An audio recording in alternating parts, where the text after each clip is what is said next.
Beautiful. Yeah. So, I mean, so that is really good. Nice. Hear each other. Yeah. Yep. So that's always an interesting thing about Pompano is that, you know, it is kind of like, and that's kind of why we moved the studio here too, is, you know, I mean, it's more of a studio than a gallery. And most of the people that come in are not like the people that you saw like come in. You know, that doesn't happen all the time because it's not really like a on foot place here. You know, we don't get like a lot of walk up traffic in the parking lot, as you probably experience is not the easiest to get into. So most of the people that are coming here are like specifically coming to see me. They have like an appointment, or they're like, you know, they'll talk about custom work because we do mostly custom work here. And so that's, you know, Pompano is like ground zero for like our customer base from that regard, because, you know, everybody fishes, everyone's got a boat, you know, that kind it's of local. thing. Yeah, and it's local. Yeah, so it's easy to get to. Works a lot better than Coral Springs did. Even though who wants to go west? Well, that's the thing. It's like people would come out to see us when we were there, like all the time, and I was surprised. I was shocked. I thought like, oh, no one's going to come out here and see me. I'm just going to have like all the time in the world to get work done. And people came out all the time. Once. Yeah, once, right? But you came though. Yeah. So it's like, people will come out, and what I found was like they drove all the way out there and they wanted to get their money's worth.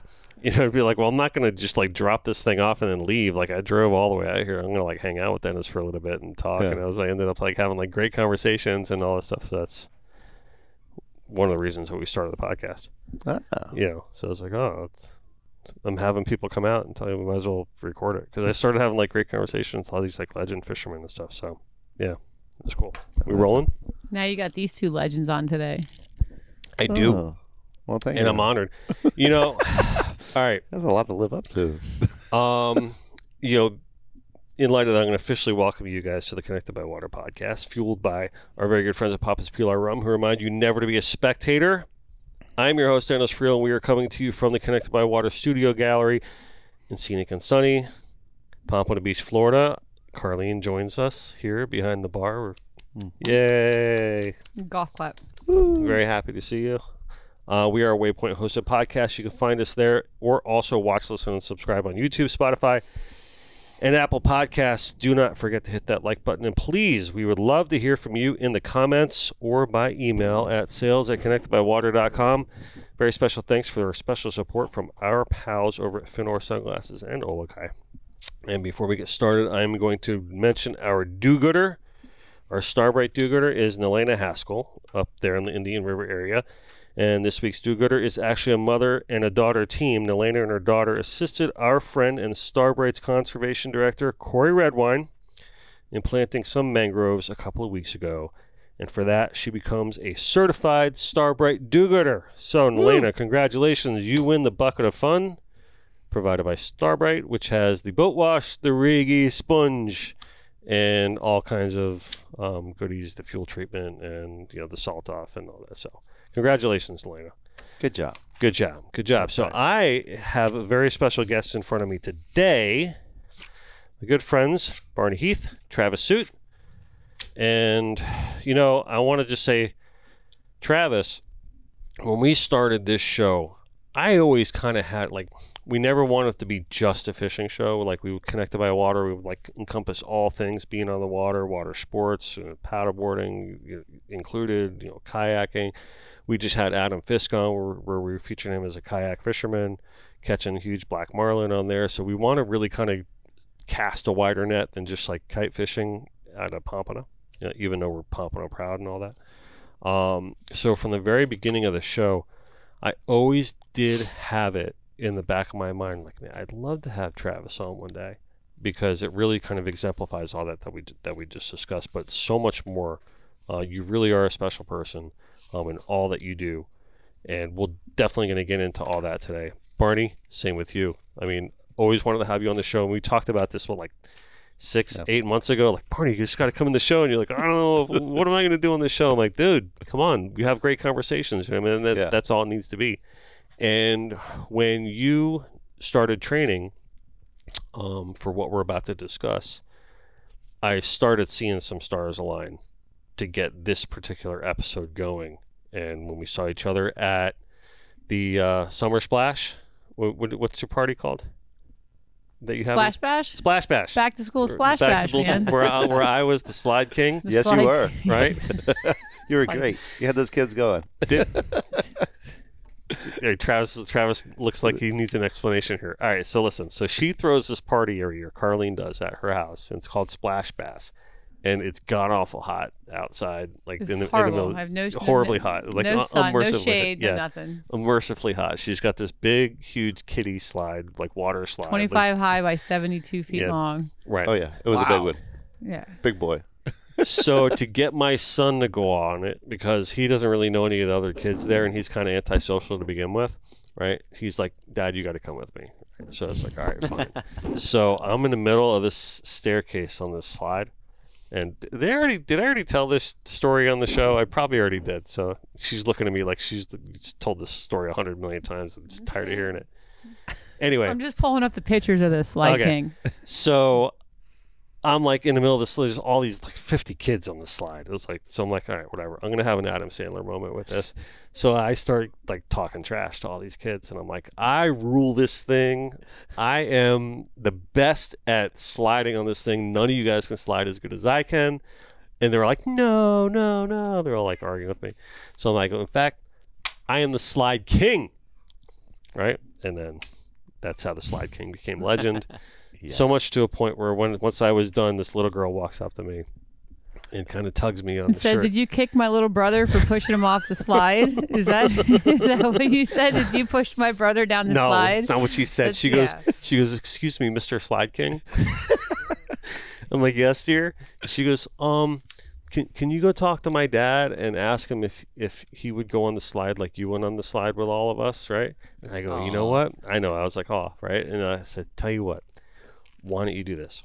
Go over to your dad, give him a big hug and a kiss, right? And just be like, 'Daddy, I love you so much. Will you go on the slide with me?'"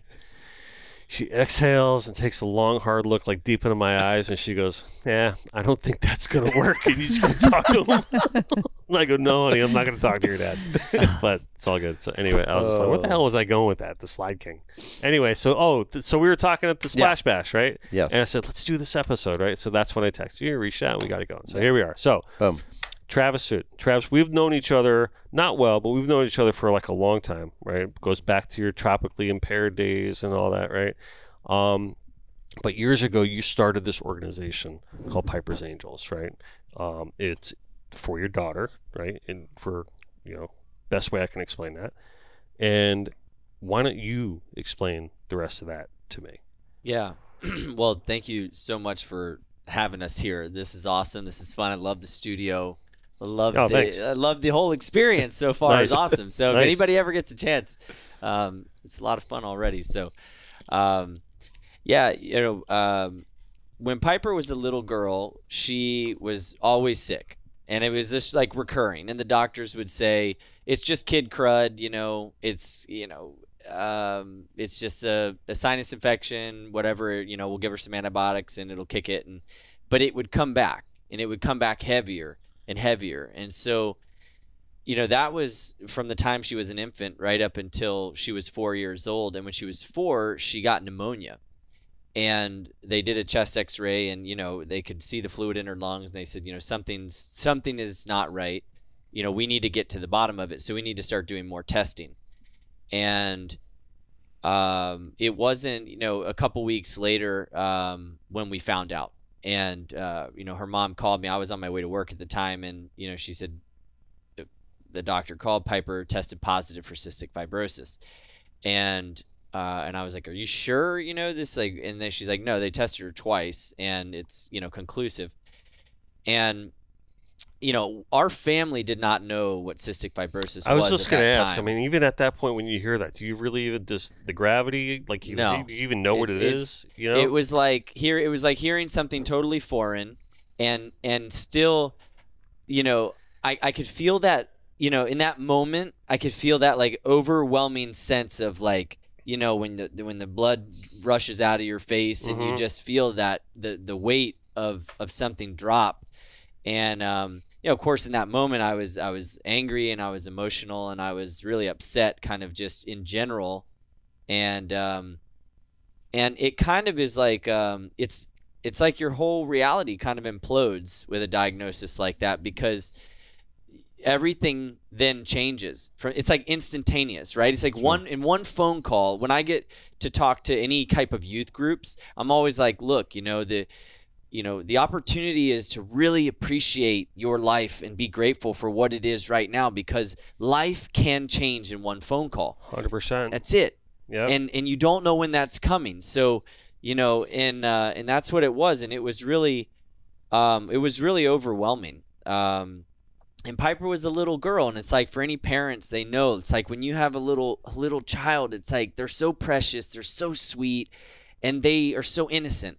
To have that diagnosis, it was really heartbreaking, and it was a challenge kind of working through it, because it's like, well, if you Google cystic fibrosis, the back then especially, it's improved a lot in the last 10 years, but there's a lot of really scary results you find online. Really? About what the disease leads to and what happens to the body and what the person goes through.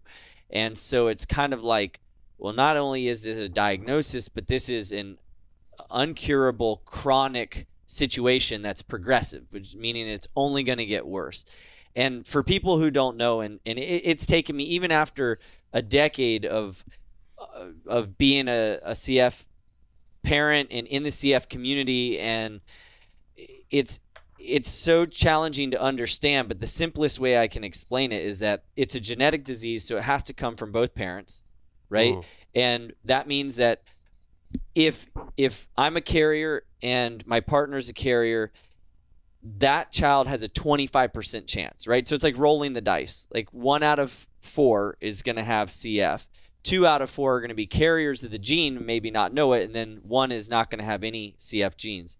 So, it's a luck of the draw thing, and over generations of a family, it can kind of go hidden, and then all of a sudden it can kind of coalesce and come back together, and there's an intersection where those genes meet again, and boom, you have a child with CF. And on a biological level, what's happening is the body has a defective protein, and so it's creating an overproduction of mucus inside the body. So there's little gating systems in our cells that allow the sodium chloride, literally the salt water that runs through our body, is controlled by these little mechanisms. And that defective protein is the root cause of what is the functionality of those little gating systems, like a pinball machine, those little toggles. And so the body knows, okay, release more fluid. You get a cold, what does your body do? It sends more fluid and mucus to the area to, help get that out and flush it out. Defense mechanism. A defense mechanism, right. And your immune system is built off of, and every organ in the body uses mucus. But in somebody with CF, especially in the digestive system in the lungs, essentially, if you think about like leaving a hose on in the grass or putting too much oil in a car, it's like, well, a car needs to run on oil. But if you put too much oil into a system, it smokes a lot and it creates problems. Right. Same thing in the body. So in the digestive system, that creates compaction issues. It creates problems digesting your food because the enzymes aren't capable of breaking down the food. And then in the lungs, we all went through a pandemic together, right? Respiratory disease, the how simple it is to breathe a bad bug in, right? Whether it's a virus, a fungus, or a bacteria. If you have an open airway with these very sensitive soft tissue organs, and they're covered in mucus on the inside, when something goes in and it sticks, right? It's like a warm, wet, moist environment. It's like a petri dish. It's the perfect place for a bacteria to colonize. And once a bacteria colonizes inside the lung tissue, it's like having termites in the wood in the wall of your house. There is nothing you're going to do. You can try, but there's nothing you're going to do to ever really get it out. You can clear it out. You can do a lot to try to, but that essentially causes this recurring lung infection, right? Over and over and over. You're constantly taking antibiotics and steroids to combat it, which is suppressing your immune system, which is the thing that you're trying to maintain. And it becomes a vicious cycle. And up until the last decade, that vicious cycle was really taking people with cystic fibrosis, from their infancy through their teenage years into their early 20s, and most of their life expectancies weren't going beyond their 20s and 30s, and then they would need a lung transplant. Now the issue has shifted, and this is kind of, I'll land the plane there. God, when you hear that for the first time, that's gotta, like, we're all parents here. You know what I mean? We all have daughters. I mean, dude, that's a heavy load. It's a heavy load, and that's absolutely a heavy load. I don't really know what you've done with this organization. I know I'm jumping right there, but what you've done with this organization is nothing short of phenomenal from a parental standpoint. Kudos to you. Absolutely. I know you're not in it for that, right? But I just want to say that, like, first and foremost, I just want to say that I feel like I'm going to be an absolute puddle by the end of this episode. But seriously, I mean, it's tough when you start talking about this stuff. Yeah, good job. So, it really is. Barney, I mean, you paddled this for the 10th anniversary, right? And I'm gonna jump back and forth between the two of you guys today. And you trained heavily for this, and you went through the whole paddling from Bimini to here, and we will get to how that started. When you're going through this process, I mean, how much is the cause, like, on your mind, like, during this whole effort and this whole process of going through it? At first, it was I didn't understand what it was all about, and I just got into it, from a friend who just said, "Come paddle with me." I'm training for this crossing. It's it's to raise money for cystic fibrosis through the Piper's Angels Foundation, and I had no clue what it was. Went paddling with him for one time, and before I knew it, I was like, this feels great, and I've never done an endurance challenge. I've never raised money for a big organization before. I'm 52. Let's get the ball rolling. Let's get something done. Right. Here, So I started doing it and doing all the training, and I found out more about the organization. And the wild thing was, I think, was when I just put myself out there and just started asking people for donations for it and let them know what I was doing. It was overwhelming to me how many people just stepped up and just started giving. I was like, are you serious? I mean, I was blown away by it. So that fires you up even more, and it was like, I got to call more people. I got to train harder. I'm doing this. This is going to happen. So it was. You went from, like, paddling out back of your house to, like, 45 miles a day, didn't you? Like, you were doing. He's not just doing a paddle. Like, he's training day in and day out for, like, how many miles were you going a day? Yeah, I mean, like, some days it was anywhere from 6 miles. It was like when I did my first 3 miles, I was like, wow, that was amazing. I just did 3 miles. Next thing you know, I did 6 miles. Now I'm doing rotationals, 12 miles and 2.5 hours in the morning, and on the weekends, let's get together and leave the house at 5 in the morning, and we'll be back at 9. And I just did 27 miles. It's like this is blowing my mind, but just talking to all these people about how to do it properly, the nutrition, the hydration. There's a lot that goes into it, and I was never. I never expected that. I didn't know it was going to evolve, in a world like that. And then going and doing the get-togethers, well, the training stuff up in West Palm area, Hillsborough, mainly up there with the other crossers, and just starting to meet them. And Casey, I mean, that girl, she was just she was amazing, to get to meet her, and just get to know more about the organization, through all those people. And I don't know, it's solid. Yeah, I signed up. I'm doing it again next year. Yeah, nice. It takes as much as I want to say I'm going to do it, like I know I'm completely out of shape. I just say you got to put a lot of time in. Yeah. And luckily I was able to do that. My wife was okay with that, and but you got to put a lot into it. But nice. So you got the Burgee here for the 10th anniversary, right? Which I didn't realize it was 10 years, right? Yeah. And I remember when you did the first one, right? And so, and again, I know I'm like jumping around, but I wanted to bring some of the paddling in here in the beginning of the show, just so people can kind of, get the whole connected by water aspect to the event and the organization and all that. So you got this news, like you're feeling like I got to do something, right?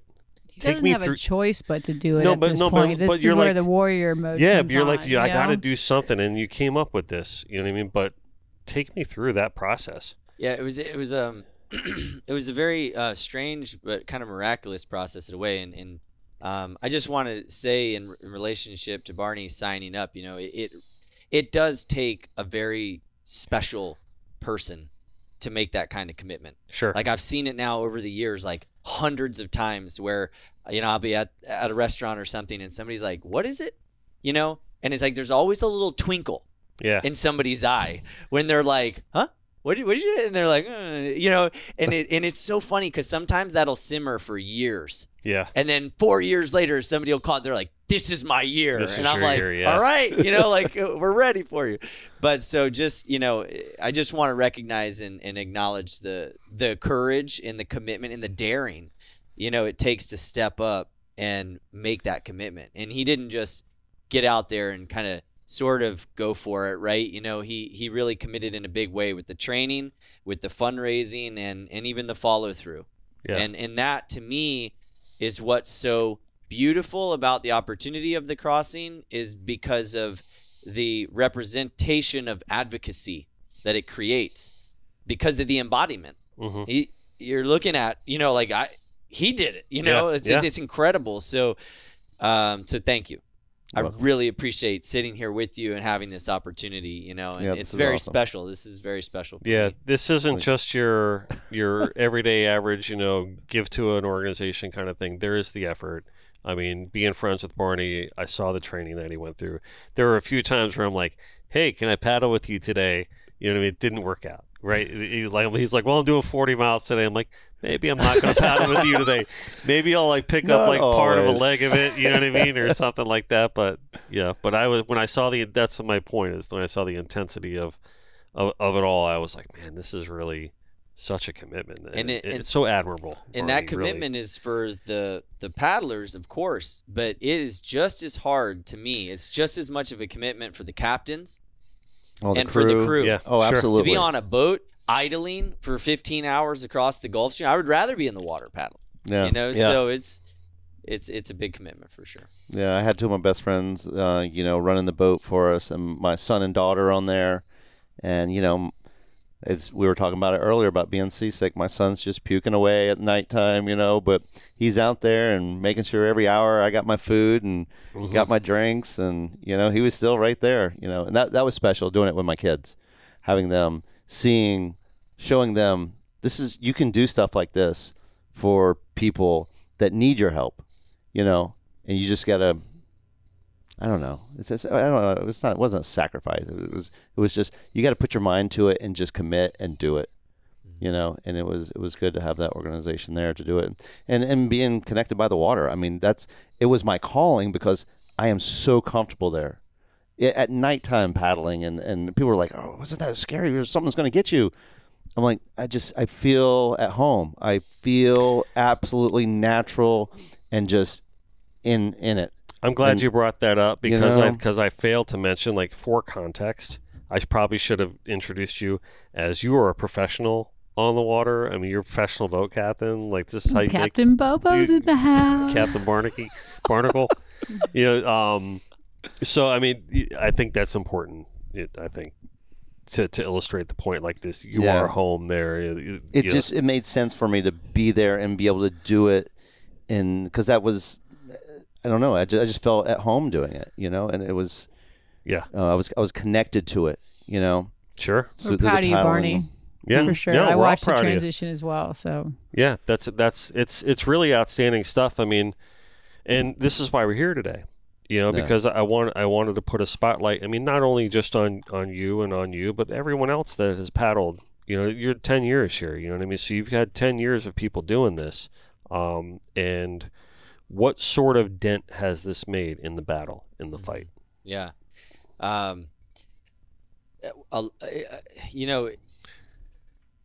one thing I've learned is that a small grassroots organization can have a huge impact in a rare disease community, right? I mean, there's 40,000 people in the U.S. affected by cystic fibrosis, and there's new diagnosis, and people are living longer now, so that population grows.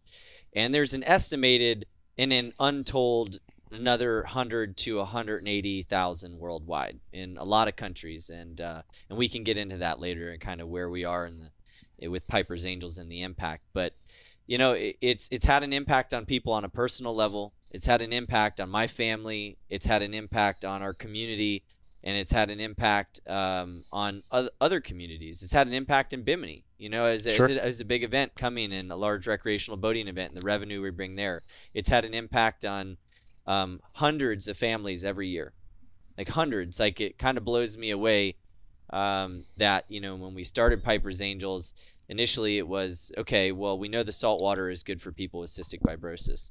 And, you know, it kind of loops back to that connection to the ocean, which you were asking kind of, well, what happened after she was diagnosed, you know? And we went to her first clinic appointment, and when you meet with a cystic fibrosis care team, it's a specialized hospital. It's a specialized care center. So like on Piper's care team, you have the gastroenterologist, you have the pulmonologist, you have an RN, you have a social worker, you have a nurse, you have a team of people who are all there taking care of different aspects, a dietitian, because CF affects everything. And at her first clinic appointment, you know, this was a couple weeks after her diagnosis. And I mean, I was just, you know, I was in a very heavy, dark place. Like, I really couldn't make sense of things. I had very clouded judgment. I felt very directionless. But the one thing I really wanted to know was, like, okay, she's a little girl. She's 4 years old. I know when I was a kid, I started playing t-ball at 5. You know, sports became a huge part of my life. Like, so what can she do? What can we do as parents that's going to be outside of the hospital and the prescriptions and the therapies and all that will be able to help her on her journey, you know? And I figured, okay, well, soccer, maybe swimming, you know, things that help the respiratory system stay strong. And the respiratory therapist came in the room, and I asked that question. And she said, well, you know, anything to help their respiratory system stay strong, soccer, swimming. But interestingly enough, in the 1990s, there were 2 cystic fibrosis people in Australia who were going to their doctors, their regular checkups, and the doctor was just blown away by their checkups, because they were having less lung infections, less hospitalizations, their respiratory function on all their testing was higher. And he said, what are you guys doing different, you know? And these 2 particular young men were surfing. And they were surfing like 3, 4, 5 times a week. Love it. And the doctor immediately was like, okay, there's a connection here. We know there's a connection between the ocean and people's health. People have been going to the ocean for thousands of years for the health benefits. But they actually took the time to put in the research over a couple years, and a couple $1 million went into this study to determine that table salt, like sodium chloride, literally, like being right here this close to the beach, when you're standing outside, it's aerosol in the air, right? The salt air and being in the salt water, for somebody with cystic fibrosis, that salt goes into their lungs, helps to break up that sticky mucus. So it hydrates the liner of the lungs and provides better airway clearance so that they can keep their lungs clear, which prevents the infections. So, I mean, you're talking about preventing the infections, preventing hospitalization, preventing the burden on the family from having to take off work, drive to the hospital, and do all that. And I'm sitting there listening to her explain this. And I mean, like, you know, I get emotional even thinking about it, because it was like, the one thing, you know, like you're talking about something out of totally like left field, right? Like, right. And we live in Florida. You know, I grew up on the water fishing with my dad, and it was like, so you're telling me the best thing I can do is to take my daughter to like the beach, to take her out on the ocean, to take her in, like, what a gift, right? And it was like, It felt like such a miracle that the ocean was the answer, you know? And it was just such an uplifting thing to learn at a time that it felt so dense and heavy. And And it was like that next week, I called around and I found a friend with a recreational paddleboard, and, I had her on the board, and we went out and we started paddling, and it was like, okay, we're out here for 3 hours today paddling around. And some of my most fond memories of her were, paddling with her as a little girl, sitting on the front of the board. She'd pick up a stick and help me paddle. We'd see manatees and, turtles and stingrays and, the mullet run, and like it was just like, and it was a very early seed of light. Mm-hmm. But in that darkness, in the heaviness of that diagnosis and everything that was going on, it was like I started to get, and it took me 5 years before I was fully there, but I started to get a sense of gratitude for what this was bringing into my life. And it was that I was sharing this special time with her, and the quality of the time, knowing what she was up against. The clock was ticking. And that sense of urgency, I think, is what really drove me to need to know, well, what else can I do? Right. What's next? And it was a series of meetings, and some of your listeners may be familiar, and you guys might be familiar with a guy named Gary Ellis in Islamorada. Mm-hmm. Started a Redbone tournament series down there many, many years ago. He passed away recently, but somebody told me, you got to go talk to this guy. And it was the first other person that I had met that was a CF family member. And I was literally standing in line at a Cracker Barrel talking on the phone with a family member about cystic fibrosis, and Piper was with me. When I got to the cashier said, hey, were you talking about cystic fibrosis? And I said, yeah. She said, why? And I said, well, my daughter was just diagnosed. And she said, I have somebody you need to meet. His name's Gary Ellis. He's in Islamorada. I drove to Islamorada, met him at Lorelei's, and we sat down for lunch, and he said, 25 years ago, my daughter was diagnosed with cystic fibrosis. And since then, through this tournament series that my wife and I created, we've raised over $25 million. Wow. And he said, so wow. I don't know where, he said, so what I want you to know, and this was a salty old fisherman, right? This guy was real salt of the earth. And he said, what I want you to know is that, number one, there's hope. Number two, there's a community of people that are in your corner. And number three, you can do more than you realize you can do. And I left that day, and it was like he had opened my mind to a vision of, like, I was just thinking about Piper.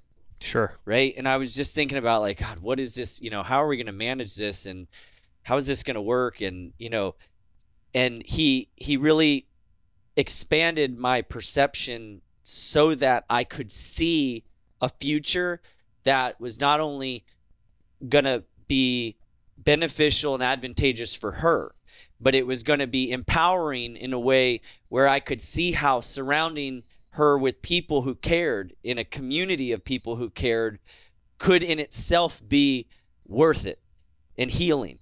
And that was what opened the vision to that first crossing in 2013, was that conversation with him. That's outstanding. I don't know. Wow. Like I said in the beginning of the show, we've known each other for a long time, but not very well, right? So I remember there being a time with Tropically Impaired, the brand that you had.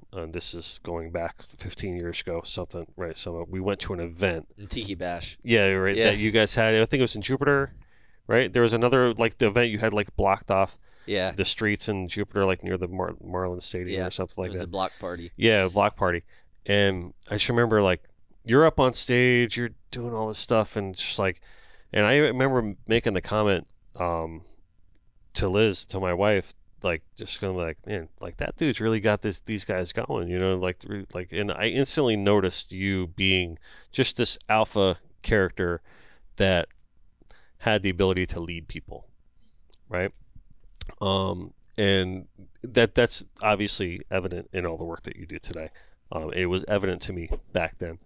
And it's just kind of like in your DNA, and and just getting to know you a little bit, through Aaron Wells and stuff like that. I'm like, this is just a really good dude, And you've always been this way, and I admire that about you. Obviously, you're an incredible father, and it's just really great stuff. I don't know your background in faith, or what your beliefs are or anything like that, but I can't help but think that the Lord works in mysterious ways in a lot of these situations, because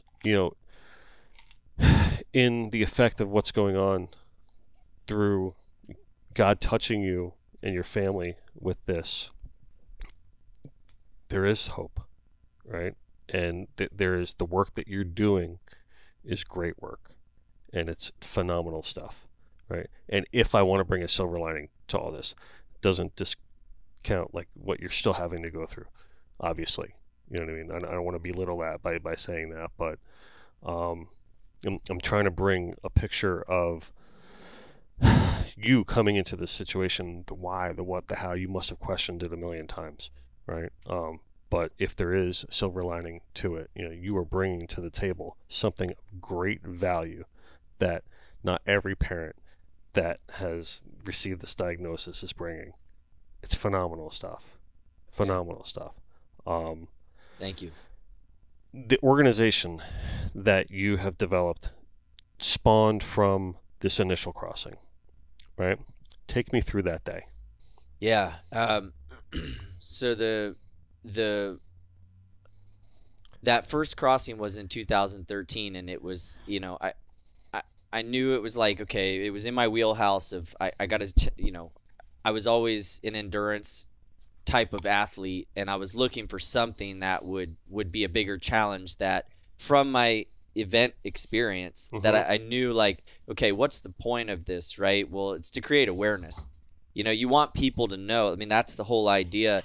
And for me personally, related to Piper, it was like, okay, I don't know how long I'm going to be around. None of us do, right? But like this little girl, and I remember that story with Gary, and it was like, I wanted to do something big enough that she, even as a little girl, if she didn't consciously recognize it or understand it, she could feel that the idea was to put something out there in a big enough way that she would, even if it was later in life, look back and say, okay,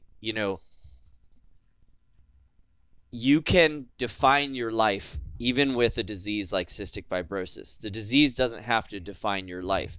And what I was seeing when I was meeting a lot of other families with CF was like, they were so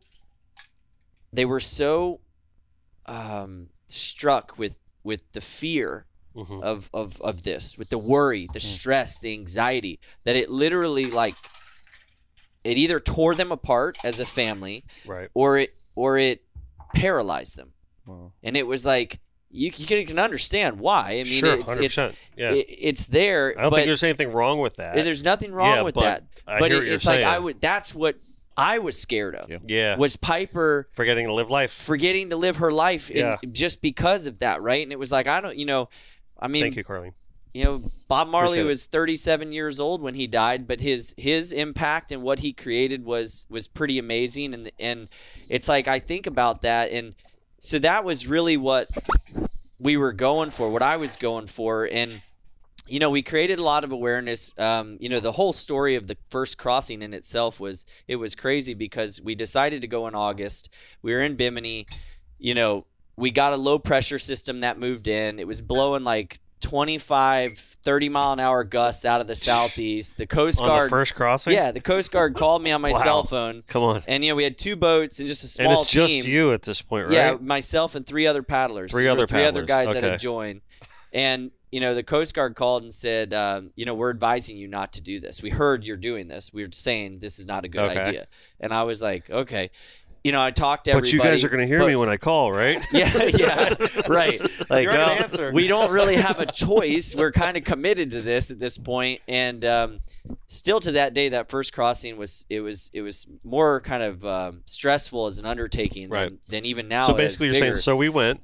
And we went, and it was really rough, and it was really challenging. Was it at least following seas, or? It was following, and it was like 6 to 8 big rollers.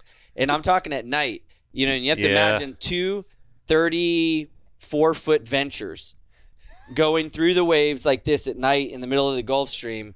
And there were 2 paddlers behind each boat, and we'd go over, and one boat. Nick's just over there shaking his head. No, no. One boat. I don't like going like 2 miles off coast here and throwing kites up in that kind of slop. I mean, nonetheless, paddle through it. What? Yeah, it was hairy, but and it was like, when the boat would get over the swell, the challenge was the board would come down the face of the swell behind it faster than the boat would get up over the next one. So you'd pick up speed, and the boat is they're idling in and out of gear. And, when we started, like, we would run right into the back of the boat, right, and fly off. And it was like, it got really sketchy, and it was like, okay, this is getting dangerous. And, everybody was sick. Everybody was, in really beat up, fatigued. I mean, these were guys who we had trained really hard. We were falling off the board hundreds of times. I mean, the one thing that I didn't anticipate, my dad, who is a firefighter and paramedic, said he called it. He said we were going to get hypothermic. And I was like, Dad, it's the August. It's hot. We're paddling. We're not going to get hypothermic. Sure enough, we lost so much body heat from falling in the water and climbing back on the boards that we were just shivering and shaking. And it was just brutal. And I remember thinking to myself, like, I can't believe I got all these people into this. This was the worst idea I've ever had. Like, and by the time we got back, it was like, oh man, I was just like, we did it, but it was like, was it worth it? Right? Traumatic. Yeah, it was like almost traumatic. PTSD from that. Yeah. And where did y'all make landfall at? In Palm Beach. You did get to Palm Beach. Yeah, okay. that year we were going to the Palm Beach Inlet, and we paddled into the tiki bar there in Riviera Beach. But it was just, it wasn't what I thought it was going to be, right? Right. And it was hard. It was just much harder in so many ways, and so it was kind of like, well, that was it. It was one and done, but the newspaper had coined and termed the group Piper's Angels paddle from the Bahamas to Florida for cystic fibrosis. Interesting. So that was where the name originated. Divine intervention once again, my friend. And it wasn't until years later that, and this is for any of the entrepreneurs out there, that entrepreneur. That was the word I was trying to think of earlier. Yeah. Thank you for bringing up that word. There you go. You run into adversity, right? Which is like, I was trying to figure out, I had an event production company. The events were going well. Sometimes I make money, sometimes I lose money, but things were going well. We launched Tropically Impaired. We were selling merchandise in every state. But all of a sudden, I was at this like crossroads where like I was doing all of that. And I mean, working 2 different jobs, like bartending at night. That's where I met Jimmy Buffett, right? Like doing everything that I could. But I felt hollow. I was like, I would see Piper day in and day out sick. And then I'm meeting these other families, and these families are struggling. And it was like, it became very clear over that 4-year period between the first crossing and when we created Piper's Angels. It was like if you look at the business landscape of when like Uber entered the taxi world. Yeah. Right? It was like, it totally just shifted things because there was a paradigm shift needed. Well, in the CF world, if you think about it, kids were dying at infancy in the 70s. That's really not that long ago. Yep. The gene was discovered in the late 80s, and now, here we are a couple decades later, and the kids went from living to be, maybe 5 years old, right? And that's tragic for a family. But when a child with a disease like CF passes away at 5 years old, the emotional burden and trauma of that may live on. But the financial burden ends. The other burdens, the challenges of managing a child's life with a chronic illness stop there, right? But when that child lives to be 10, 15, 20, 25, 30, and now they're being hospitalized more, now their kidneys and their liver are getting hit from all the antibiotics and steroids, their bone degradation, they're having all these challenges. Now they're facing a lung transplant at 30. It's like, the question becomes like, what's the cost of buying more time? And we know that's the game that the big medical and pharma world plays. Oh man, yeah. I mean, right? That's a rough topic for sure. Because it's hard. It pays off, in the long run, right? So it's like but for a family managing that, it's very, very difficult. Yeah, it's not a $1 trillion industry because no one's buying it. That's right. for sure. And so it was like that started to become very clear, like, oh, that's the issue here. These people are living longer, but then there's this kind of, in the success of people living longer with this disease, there's this vacancy of support. Like, where's the support for the families now that the kid's gone beyond 5? Mm-hmm. And that was where it was like, it kept pressing on me and pressing to the point where I was having, emotional breakdowns. I had a business mentor at the time, and I was really torn up inside about what to do. I had investors in my businesses. My dad had invested in one of the companies. I had a lot of relationships and people that I was accountable to. And I finally got to a place where one of the gentlemen who was kind of a business mentor at the time, I just went and sat in his office and I just cried. And I said, dude, I don't know what to do. Like, mm-hmm. I got my businesses. I've been running after these other dreams and doing this stuff, but like, I can't not see what I'm seeing. And he said, Travis, and I didn't know this about him. He said when his daughter got sick, he had to take a break from his business. He had to go just be with her. And he said, the only thing I can tell you is you're not going to regret the time that you spend focusing on her. And you're not going to regret the time focusing on what you feel your heart really needs right now. And it was like, man, those were the keys to freedom. It was such a license at that moment because I had to quit everything. I had to let tropically impaired go. I had to let my businesses go. I had to tell my dad I was, going a different direction. And that was really hard because it was like having to rebuild and start dreaming again, but dreaming with a broken heart, right? It's like, okay, you're dreaming a whole new reality. And it took me 4 years for that to really like transmute through, and it was like, okay, I got to leave that old world behind and figure something else out and figure out how am I going to apply my skills to something that I think can be more impactful. And that's where the first crossing led into this idea. Well, if we create Piper's Angels Foundation, we're going to need a fundraiser. Mm-hmm. And when we did the first crossing, I remember thinking, this is really almost insanely painful to do solo, right? But it's possible. But it might be more relevant and interesting for people to do as a relay team. And that was when in 2017, when we created Piper's Angels, we relaunched the crossing and opened it up to the public and said, well, let's see who signs up. That's got to be, dude, I mean, to say that's got to be so hard is an understatement. I mean, dude, I'm having a tough time keeping it together over here because, I mean, it's not regretting the time that you take with your daughter. Yeah. That's what got him. And you're talking like business owner to business owner kind of thing too. And that in itself is hard enough. And to raise a family through that. And, but just compound that to what you're dealing with. I can't even imagine it.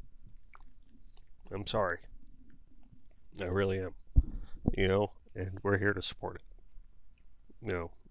And I don't understand how someone who's a parent and a father cannot look at what you're going through as just, I admire you so much, Travis. I really do. God, sorry. I really want to just kind of take a minute to just say to people out there who might be listening at the moment, that just take a look in your children's eyes and ask what you would do, and realize what Travis is doing, and realize what the community that is surrounded Piper's Angels and the people that are doing the crossing and what they're doing, and admire that effort and respect it, because it is admirable and it is a respectful venture. And this is not just some organization that's just raising awareness. I know you said that earlier, but you're doing much more than that. You're giving hope to families, and you are giving hope to the kids, and and like you said, you're changing the game. Like, cystic fibrosis messed with the wrong dude, and I clearly see that. So this is great. So I want to switch over to Barney here for a second. When you're training for this, right? And I gotta switch off this for a second just so I can frickin' talk. You know what I mean? When you're training for this, and you've done it for like a year, right? And it comes the day, right? You're not facing 6 to 8 foot seas, right? No, we didn't, thankfully. we changed it to June. We said we'd never do it again in August. We were pretty fortunate when we left back in June, and it was a little rocky, that evening. There's so much going on. We're there for 3 days. There's a lot going on. There's parties. There's beach cleanups. Yeah. We're doing with Four Oceans. There's so many people involved. There's just people everywhere, and the whole island's just buzzing. With all the stuff leading up to this, and it was my first year, so but the rose ceremony, the day before, that was super moving. I mean, take me through that. Going out. I'm not familiar with the rose ceremony. What do you guys do? It's not like the Bachelor. No. No, it's just we all got together, and we got. Can you explain the rose ceremony a little better? I mean, we all paddle out with roses that morning, but I need your explanation of it. I mean, it's a traditional paddle out ceremony, like in the Hawaiian Tahitian sense. Okay, right. Yeah, right. And I think the important aspect of it is it's the one time we all come together before the crossing, before we leave. It's that day. Yeah. But we really try to bring the container together and treat it like a ceremony, with the kind of that sacred which it was aspect, so that people really can bring whatever they need to into it, in whatever way is special to them in that moment. Yeah. I mean, there was a list of people that had passed from cystic fibrosis, and I didn't have anybody in my family like that, but I had just lost my sister, and I put her name on there. So it meant a lot. Right. It really touched base. And but like he says, it did. It brought everyone together before the big, shove off that evening. So, but yeah, we had that, and you try to get some rest, and then you show up at like 10 o'clock at night because we're all supposed to leave at midnight, and everybody gets down there, and you're fired up. You think you've rested enough, and Travis starts talking, and he starts pumping everybody up. So, fireworks are going off, and people are launching from the beaches. And it wasn't until 1 o'clock in the morning that we finally left the beach, my group. Okay. So, and then it was all rocky, and I couldn't spend much time on my feet because I kept falling. I'm like, what am I doing? What is going on here? I was like, this is not what I trained for. Yeah, I can't even stand. How am I going to go 80 miles and I can't even stand? So it was like, let's get on my knees for a little while, collapse the paddle, and start paddling on, and I don't know. And you start going through some crazy emotions. You see all these boats, you see just these twinkling lights, and you're just like, oh my God, there's like, there's 200 people, 180 people, I think, something around there, 200. That many people paddling? I believe so, yeah. We had somewhere around close to 200. It was 182 off the beach. 182. Yeah. Wow. Barney was 144. Wow. Oh. That's right, I was. She's very thoughtful, isn't she? I was on the shore when he came in. I know. Got killer photos of you coming. You in did. video. By the way, I was there. speaking of that too, I just want to interject. I mean, does the hammer at the end have to be so darn heavy? I got Oh, dude, that photos of hammer Barney sent- too, man. that Dog. hammer He's sent like, me to the "Fuck," ground and I almost. got video. What was that, a sledgehammer? It's like It was awesome. Moana ain't got shit. I These was guys like- just paddled 80 miles and I gotta pick this thing up. I was like, my body, I was like spent. But they won't let and- you not bring it either because he gave it to the gentleman that you paddled with. What was his name? Wolf. Wolf. So Wolf, he's like, here, Wolf. And then they're like, nope, you got to do it too. He's like, fuck. Yeah, that was intense. The training just for that in its own, man. The paddle alone, though, I mean, you go through so much. I mean, I think like around 3, 4 in the morning, I started getting heat stroke, and I don't know. I mean, it started getting hot and stagnant, and it's just crazy stuff going through your head. Yeah, you know, I bet it's like, and your that legs portion, getting rubbery. I mean, oh yeah, they're cramping. Your Yeah. arms are cramping, and you just keep trying to eat every hour and just keep putting the fluids into you and yeah, trying to stay cool. Then when you can't get to the boat, your son's going to jump overboard and swim your food out to you. Yeah. Is that what he did at one point? I Really? think I saw that. I don't know. I was just I don't know. I think I seen video like Owen jumped over. So one Didn't thing he? we did do, we did some live streaming. We had a little Starlink Yeah. going on the boat, so we did live feeds on Facebook, and people saw some stuff, and they were saying you weren't making much sense out there, and I was like, Really? probably not. Wow. You know, I don't know where my brain was going, and I would just go off on these tangents, and it was just like just stuff coming out of my brain just so I could just keep paddling. And it was just like, just keep paddling, dude. Just That's keep paddling, you know? Wow. And next thing you know, 15 and a half hours later, you're arriving on the beach. How good did that feel when you saw the landing spot? It seemed like it was never getting there. Yeah. I was like, what are you, it's right there. Yeah. It's just, I mean, it's like 3 hours away. Did you guys have here. a landing spot on the original paddle, or just like, I'm going to make it to Florida? No, yeah, we were just trying to hit Palm Beach Inlet, but we weren't sure that was going to happen. Yeah. You know, I mean, it was kind of like we weren't sure. We weren't sure if we were going to end up in Fort Pierce. You know, how far would the Gulf Stream take us Right. north? Like, it was just, we thought it was going to take 22 hours, but because of that storm, we blew across I got in it. It's right 15 and a half. And Yeah. it's really, yeah. here. Everyone's ringing Oh, yeah. bells. There's the bells. There's Barney right there coming in. Nice. Oh, look at that. I Coming feel- up the Oh. beach. Feels Oh, so the good. emotions. You just start crying like, Yeah, that is. You survived. yeah. That's great. It was insane. How good did that sand feel on your toes when you? I just wanted to fall over. You know, I grabbed my partner. I was like, let's go. We got to run. We got to get through there, and then it's over. Yeah. Then it's done. And it's neat because everyone's ringing bells. So I have a 15-month-old rings that bell every morning. It's like breakfast, the paper angel bell. So that's like now turned into my 15-month-old's like, food bell. I'm hungry, Mom. I'm hungry. She runs to the house That's every day. actually when you can hear the cowbells It's pretty amazing. on the water because it travels pretty far over water. When you hear the cowbells, you know you're really there. Because you can't Yeah. see the pier, like you're saying. That last couple miles is so frustrating because you're asking the captain, like, "Are you sure we're going in the right direction?" Oh, we're heading south. Yeah, you know, you like, but can't it's tell. over there. Right. He's Yeah. like, just follow me. Yeah. I promise you, you're gonna be. But it's there. He's like, but if you don't go south, Yeah. you're never gonna get there. Yeah. The Yeah. the dead reckoning is real. Oh, solid. You know, when you're only paddling, 3-4 miles an hour, that's it. You know, and at that point, I don't even know if we're even going that fast. Yeah. It's a crucible. I mean, somebody brought this up to me at one point. They sent me an article about these types of events, and the psychologists call it scheduled suffering.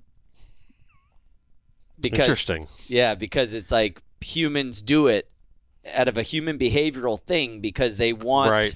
they need to feel, they want to feel alive, right? Yeah. And it's like you brought up the faith thing earlier, and I've had several people from different backgrounds and faiths, but they're like, when I was out there, that was the closest I felt to God in a long time because I was really having a real conversation. It was a real. I was praying hard, and it wasn't just about the paddle. It was about what was coming up. And I think just as people, we hold a lot in, and so when you get in that situation where you're just humbled by the vastness of it all, and you're like this little speck in the middle of the ocean. Yeah. And, you're like, wow, it's so insignificant almost in that sense. And in that big blue desert, it really is, it grounds you. It's a lot of places your mind can go Yeah. to, which is Yeah. wild, and things that just kind of come up that you never thought would be on your mind as you're paddling across the Gulf Stream. Yeah. And does. It feels really good. Yeah, how many times did you get visions of?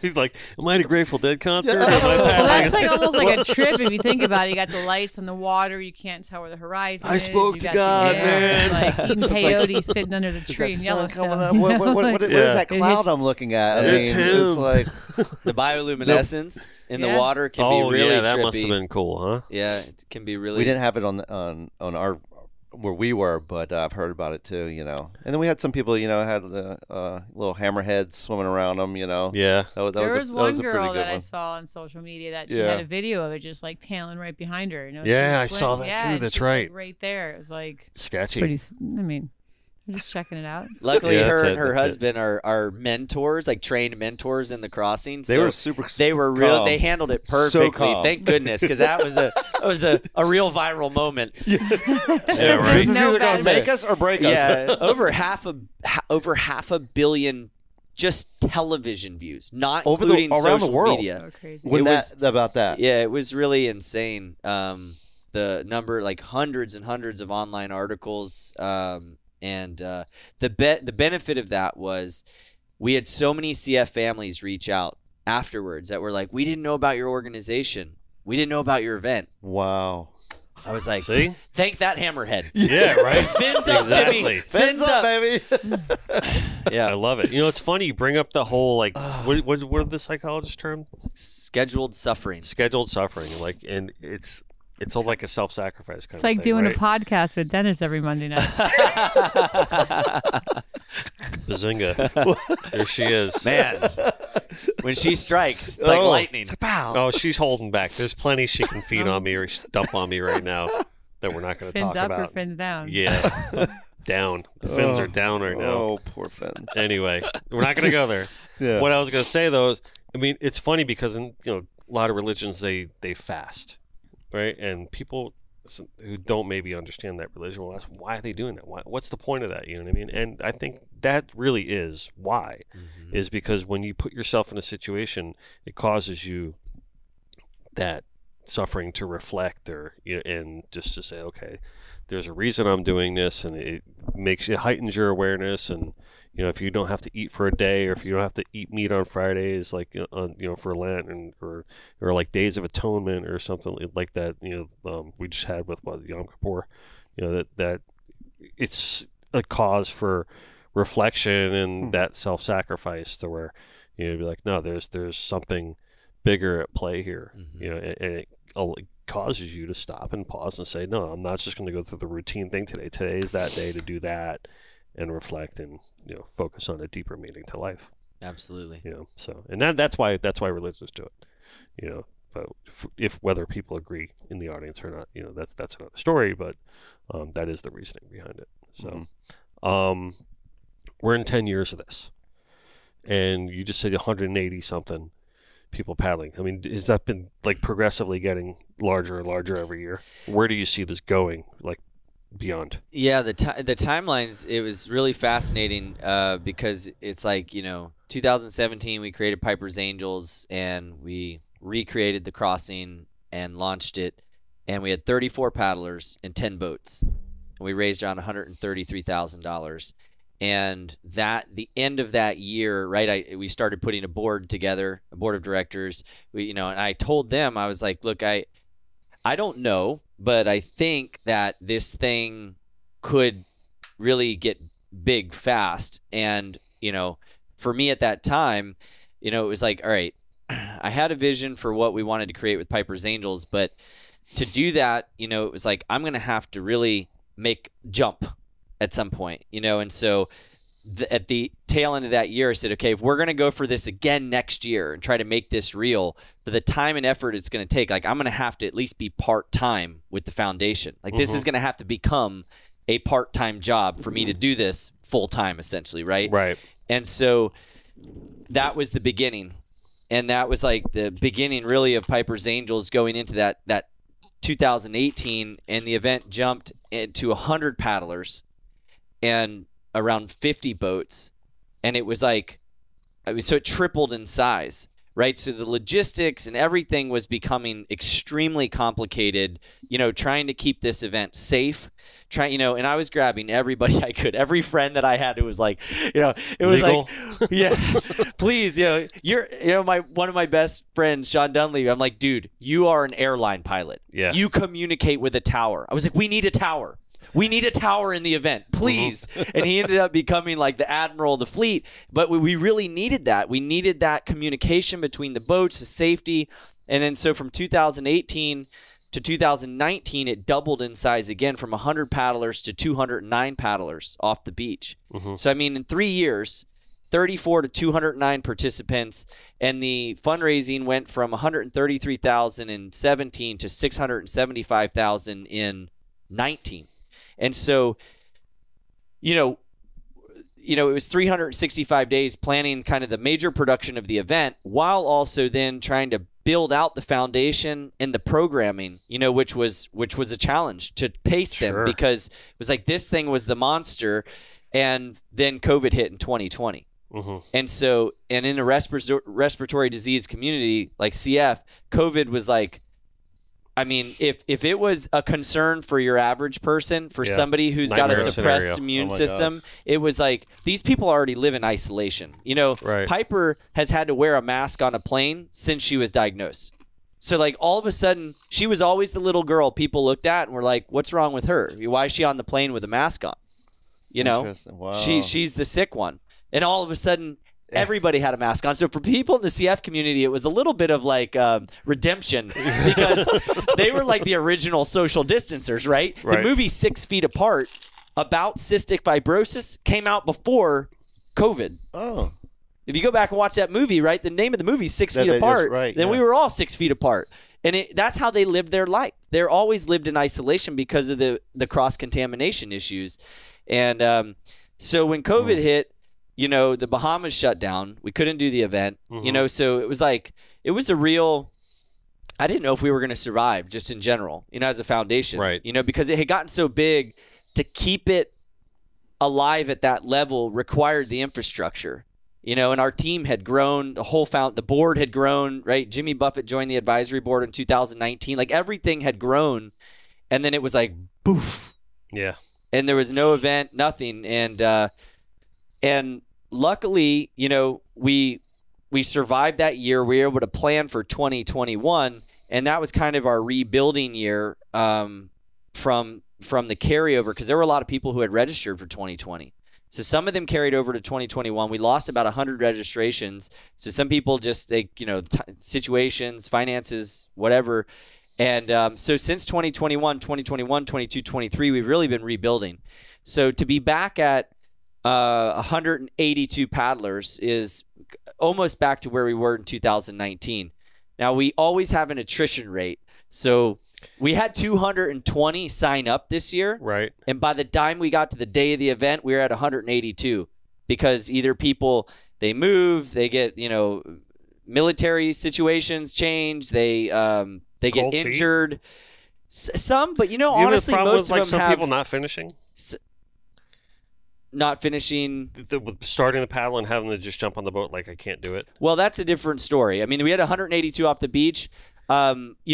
Every year it's different in terms of like the number of solo paddlers versus relay paddlers. Yeah. Well, because the reason I asked that, right, just so you know, is just because I would imagine that given everything that you guys have discussed, the difficulty of doing the event, right, in growing and getting more paddles and paddlers and everything like that, it's not an easy thing to do, and speaks to more of the effort and the bravado of getting it done, than it does going, oh, maybe it's not for everybody. I'm not saying that, you know what I mean, but I admire the people that get it done, but I would imagine that it's not a difficult thing to actually achieve every single time. It's not like an autopilot thing, like, hey, I'm gonna paddle. Yeah, no, I think this is let's see. So this was my 7th time doing the crossing, and you cross every time? I have, yeah, and I've paddled. Really? Yeah, and I've finished it twice solo. Okay. The other times were all attempts on relay teams, and sometimes we finished as a relay. Sometimes we got thwarted by different things, and a couple times I attempted it solo. And one time, like, my back seized up at mile 23, like my lower back. I had like an L5 thing.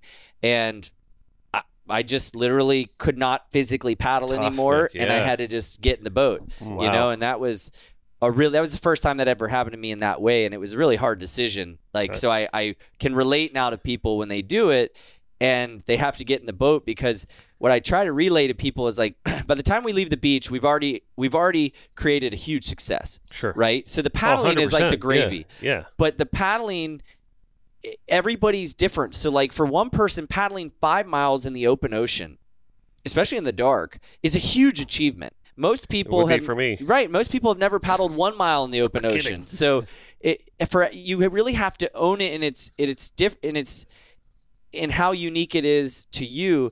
And the interesting thing is, you would think most people would say, okay, I did it, I'm done, I'm never doing that again. But what's blown me away is year after year, people come back and do it again. Yeah. And they do it again. And maybe they'll do it on a relay team, or they'll do it solo. I mean, we have one guy, Ryan Burgess, he's done it 4 times solo. He, we had another guy who had done it iron every single time, Josh Lamphere. And it's like, we had a world champion stand-up paddler come paddle it this year, Seychelles, and she crushed it. She set a record in the course. But everybody's different. And I mean, I have seen literally people who have never paddled, and in 6 months, what's beautiful to me about the crossing from a waterman perspective is that person who's never paddled, who has no like waterman experience, they're not a fisherman, they're not a surfer, they're in 6 months to 9 months, they are all of a sudden negotiating themselves in the ocean in a way that, that millions of people in South Florida never even get to experience. We're right here, and we're out there at 7 a.m. when the sun's coming up, and there's 5 paddlers out there, right? And you're seeing, leatherbacks and flying fish and things happening out there, and you're negotiating swell and wind and current and all of that compressed into that kind of pressure cooker of 6-9 months a year. Somebody goes from being a total newbie to a sincerely intermediate level paddler or water person, right? And that transformation in itself is beautiful. Cool. Yeah. It's pretty cool to see. Yeah, that's a really great way to look at that, and like good perspective, and good, like, thanks for shedding light on that fact. I mean, that's pretty cool. And anybody can pick it up and just stick with it. Thanks. And after a couple of months, all of a sudden it's just like, and if you still have the drive, you're gonna get out there every other day, and like he says, before you know it, you're connected with the water.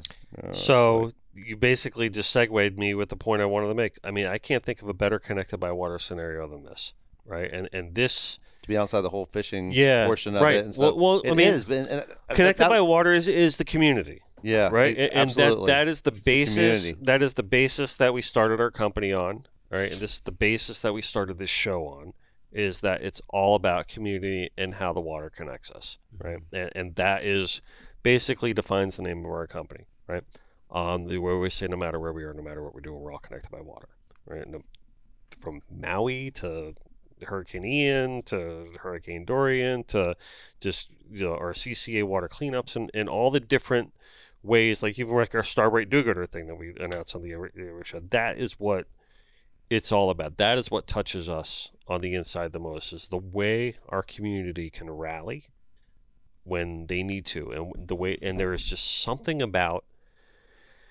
We've said this on the show before. I mean, listen, when you drive on the road, you don't wave to every person but what is it about being on the water that makes you wave to that next boat? Yeah. You know what I mean? There's just something about the vortex and the vibe and just the mindset that you put yourself into that brings. It crosses political barriers, and it's like, and all that. It just brings people together, and that magic, whatever that is, that vibe, whatever that is to us connected by water.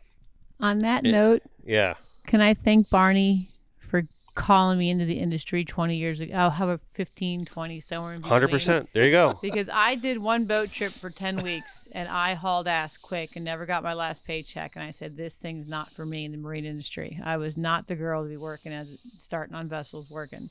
And sure enough, you guys are pretty persistent on coming and checking out, the situation at Destiny, and they were persistent. The mate was, come talk to the captain, come talk to the captain. Because they saw me working on island one time, and first time I left after my dad died, did a 10-week trip, hauled ass back and said, I'm never doing that again. Well, I worked for Barney for 2 years, and he was my first full-time captain. And that whole 10, 15, 17, 19, I don't know how many years it's been since it's been in the industry. So thank you. I love that. Because I wouldn't be sitting here today. You wouldn't know who I am if it wasn't for you. Oh, you're good, Carly. You know. So I got you to blame. Yeah. So if you think about it, it's like a whole, and you guys need each other on your own, and you know, it's kind of how the web is weaved sometimes. So That's great. That's outstanding. I'm glad we're all still here. Dude, I'm glad we are alive, Barney, because after half the shit we've done, I am definitely grateful. Oh, none of those stories now. Definitely grateful that we are alive. Now we get to the adult part of the. Oh, boy. No. We'll talk about that at the bar after the You're show. so welcome, Carlene. Thanks. So, in Piper's Angels, I mean, what you've created here, I mean, come on, you know, amazing. Amazing stuff, and I want to thank you guys both for coming and sharing your time with me today, and telling your story. And it is a really important story. I want to thank you for coming and explaining it in terms that everybody can understand, if that's fair to say, because I was not knowledgeable about the, CF before, and the way you just described it. Yeah, I'm blown away by what you brought to the table today. Really, thank you. I mean, yeah. To that point, I mean, I am absolutely, and I want people to support your organization, really, and I want people just to support the cause in general, and I want you to know that you have Connected by Water's support in any way you deem it appropriate and necessary. You just pick up the phone and make a call, and we'll say yes, whatever you need. So, and it's something that we want to be there for. With you, so anything you need, just let us know. We'll definitely hold our babies important. A little closer tonight. Yeah, 100%. Yeah, and to your point about being connected by water, most people forget, we're all a part of the breathing community. Right. And so it's like, being a little more intimately connected to how precious our breath is, like how beautiful and simple it is to just breathe. And to not breathe in pain. And, the first time Piper, she was 8 years old in the hospital. She woke up in the middle of the night and she looked at me and she had tears in her eyes. She said, Daddy, my lungs are burning.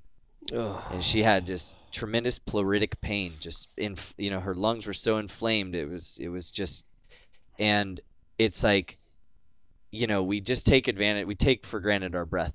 And how simple it is just to share in that, right? And it's like I feel that same connection to water. It's an element that we all share, and so is air, so is the breath that we breathe. So it connects us all. So there's a beautiful symbiosis and synchronicity there that I appreciate and can see as what connects us on a deeper level. Yeah, nice. Couldn't have said it better myself. Good stuff. You're gonna paddle next year? I am. Yeah. Yep, signed up, training. Yep. Carlene, Nick, you ready? No? All right. I'm the cheerleader on the, I'll be there for you, Barn. I'll be at the beach. At the beach. I'll hand the hammer to you. I'll have cold Modelo's this time, sorry. I do want to do some of the training paddles with you. Get on the water with me. Yeah, for Absolutely. Sure. I do. I can't commit to anything yet, but I do want to do some of the training paddles with you, 100%. Absolutely. For sure. You'll enjoy it. Yeah. Travis, so take us through a little bit of how people can reach out. I mean, some of that good stuff. Yeah, the best way to engage is on social media, our Facebook and Instagram. We have a ton of training events, a lot of smaller fundraisers that the paddlers are hosting throughout the year. So that's the best place to connect and even communicate. Our websites, pipersangels.org and Crossing 4CF. And, I would just say for anybody out there, whether somebody volunteers, captains, crew, or paddles, everybody who is a part of this community, the crossing community is what's built Piper's Angels Foundation into one of the most impactful grassroots organizations in the country and growing into the world for families with CF. And it's this community that did it, right? Nothing else. This is what built it. So being a part of that and is really, it's such a gift for me as Piper's dad. I try to tell people all the time, just remember, like, it's amazing what Piper's Angels has grown into, but like, I'm just Piper's dad. That's it, right? That's how I relate to it, right? It's like, I'm Piper's dad, you know? So like, I feel so much gratitude for this opportunity, for the way people show up, you know, and if there's two things that CF teaches us the most living with this disease, and really this is the opportunity we have with the foundation, is to share with others what we learn from it, is number one, how important it is just to show up. When you're in the hospital, the only thing that matters at that moment are the people who show up. And when you think about that, that really is all that matters, is who you show up for, how you show up, and who shows up for you. And the second thing is that adversity is tough in life. But what CF teaches us is that adversity is the starting line for courage. That's where it begins.